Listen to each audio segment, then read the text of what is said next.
नमस्कार मित्रों, मैं अनिल राव आपका चैनल मैक्स वेल्थ में स्वागत करता हूं। आज सभी के मन में एक प्रश्न चल रहा है कि सरकारी शेयरों का क्या होगा। क्या पीएसयू स्टॉक्स में फिर से वो रैली आएगी? क्या पीएसयू स्टॉक्स जो इतने नीचे गिर चुके हैं, क्या फिर से वो अपना पुराना रन पकड़ेंगे या पीएसयू स्टॉक्स का दौर खत्म हो गया? तो आज हम इसी पर चर्चा करेंगे और मैं आपको ये बता दूं, देखिए पीएसयू स्टॉक्स ने नो डाउट बहुत अच्छा रन दिया। पिछले 1.5-2 सालों में बहुत बढ़िया रन इन्होंने दिया और मल्टी बैगर रिटर्न दिया। लेकिन ऑलरेडी ये बहुत अपने अच्छे जगह पर जा चुके हैं, बड़ी अच्छी हाइट पर पहुंच चुके हैं और वहां से एक ड्यू करेक्शन होना जरूरी था, लाजमी था। और ये केवल और केवल करेक्शन है, जबकि ये कुछ लोग कह रहे हैं कि इन्होंने अपने टॉप से कोई 30%, कोई 40% करेक्ट हो गया, तो अब ये बहुत बड़ा साइन है कि अब इनमें जो है अब वो मोमेंटम नहीं आएगा। तो मैं उनको फिर से बता दूं कि ध्यान रखिएगा कि ये टॉप से 30% या 40% या जो भी करेक्शन 25% करेक्शन दिख रहा है, जरा आप ये देखिए कि जब पिछला उन्होंने रन शुरू किया था तो वो कहां से शुरू किया था। वो ऑलरेडी 200-300% का रिटर्न दे करके ये रिट्रेसमेंट ले रहे हैं, तो उस मूव के मुकाबले ये कुछ भी नहीं है। ठीक है, तो इसमें कोई बड़ी बात नहीं है। अब ये रन कब से आएगा, आएगा तो कब से आएगा और आएगा कि नहीं आएगा? एकदम आएगा।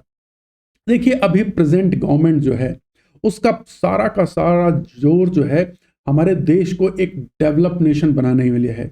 और डेवलप नेशन बनाने से पहले सबसे बड़ी रिक्वायरमेंट होती है कि हमारे कंट्री में एक प्रॉपर इंफ्रास्ट्रक्चर बन जाए। और हमारी जितनी भी ये गवर्नमेंट कंपनीज हैं, आप ध्यान से समझिएगा, ये सारे के सारे उन्हीं एरियाज से रिलेटेड हैं जो कि हमारे कंट्री की नींव को मजबूत बनाने में, चाहे वो डिफेंस का सेक्टर हो, चाहे वो इंफ्रास्ट्रक्चर हो, चाहे वो मेटल्स हों, चाहे वो रेलवेज हों, ठीक है, चाहे वो इस तरीके की और भी इंफ्रास्ट्रक्चर डेवलपमेंट कंपनीज हो। तो ये सारी की सारी एनर्जी हो गई, ठीक है, ऑयल एंड गैस हो गया, ये सारा का सारा जो है, या रिन्यूएबल रिसोर्सेज, तो ये सारे जो सेक्टर्स हैं वो हमारे देश की अर्थव्यवस्था की रीढ़ को मजबूत बनाने के लिए बहुत ज़रूरी हैं। और इसीलिए ये मान के चलिए कि ये दौर अभी ख़त्म नहीं हुआ है, ये लंबा चलेगा, ये भी और आने वाले 5 साल तक चलेगा। तो स्टॉक्स में कब से मूव आएगा ये बता दूं, और ये मूव अभी तक क्यों नहीं आया, क्यों सबका जी घबरा रहा है कि भैया पता नहीं क्या होगा स्टॉक्स में, उसका कारण है, समझ लीजिए। अब आपको अपने जी को घबराने की ज़रूरत नहीं है। अगर आपके पास सरकारी शेयर हैं, अच्छी कंपनियों के शेयर हैं, तो आपको परेशान होने की ज़रूरत नहीं है। क्यों? क्योंकि अभी देखिए, एक तो ये पिछला पूरा साल जो रहा, ये पूरा का पूरा लोकसभा के इलेक्शन में व्यस्त रहे और उसकी वजह से वो काम नहीं कर पाए। उसके बाद जून में जो गवर्नमेंट बनी, उसके बाद फिर जुलाई में बजट आया, बजट वो इंटरिम बजट था। उसके बाद वो लगातार फिर वो महाराष्ट्र और झारखंड वाले इलेक्शन में गवर्नमेंट लग के मशीनरीज लग गई।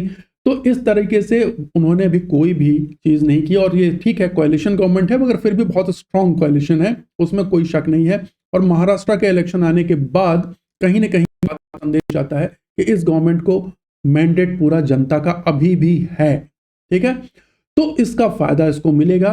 और ये जो ये वाला समय है, कौन सा, 1 फरवरी, जब ये इस बार जो बजट आएगा, इस सरकार का पहला बजट ये होगा।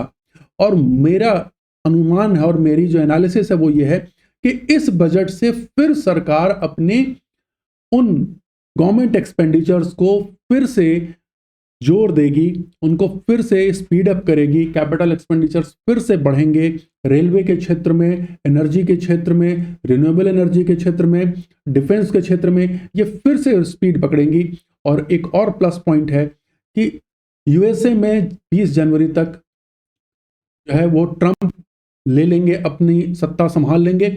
और उसके बाद कहीं ना कहीं ऐसा माना जा रहा है कि डिफेंस के शेयरों में हमारे यहां अच्छा ट्रैक्शन आएगा। प्लस उनकी जो नीति है कि जो चाइना के ऊपर वो टैरिफ एक रिस्ट्रिक्शन लगा सकते हैं, तो उसका एडवांटेज भी इंडिया को मिलेगा।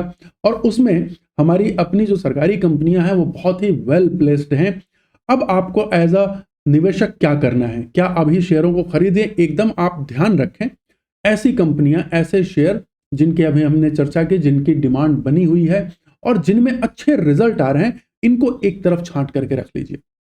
ठीक है, हर सरकारी कंपनी के पीछे मत जाइए, उन सरकारी कंपनियों को देखिए जिनमें लगातार ऑर्डर मिल रहे हैं, लगातार उनके प्रॉफिटेबिलिटी बढ़ रही है, उन पर ध्यान दें और ये भी ध्यान दें कि किसका फ्यूचर प्रोस्पेक्ट कितना बढ़ने वाला है। तो देखिए, रेलवे का ऐसा नहीं होगा कि रेलवे का दौर पूरा हो गया, रेलवे में अभी बहुत कुछ होना बाकी है, तो अभी फिर भी रेलवे में है। उसके अलावा डेटा सेंटर बिजनेस है, उसके अलावा एनर्जी है, रिन्यूएबल एनर्जी अभी शुरुआत ही हुई है, इसलिए बहुत कुछ होना बाकी है, ठीक है।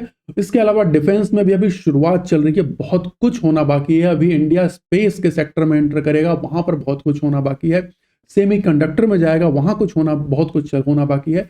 तो मुझे नहीं लगता है कि पब्लिक सेक्टर अंडरटेकिंग्स की जो है दौड़ खत्म हो गया है। आने वाले समय में ये दौड़ बहुत अच्छा रिजल्ट आपको देगा। आप सही शेयरों का चुनाव करें और सही तरीके से अगर आपके पास है तो जम करके बैठे रहें और उनको और अच्छे तरीके से सही समय का इंतजार करें। आपको ये जरूर और जरूर फायदेमंद रिटर्न देंगे। आशा करता हूं आपको वीडियो पसंद आया होगा। अगर आपको वीडियो अच्छा लगा तो इसे जरूर लाइक, सब्सक्राइब और शेयर करें। अगली वीडियो में फिर मिलता हूं, तब तक के लिए बहुत बहुत धन्यवाद। नमस्कार।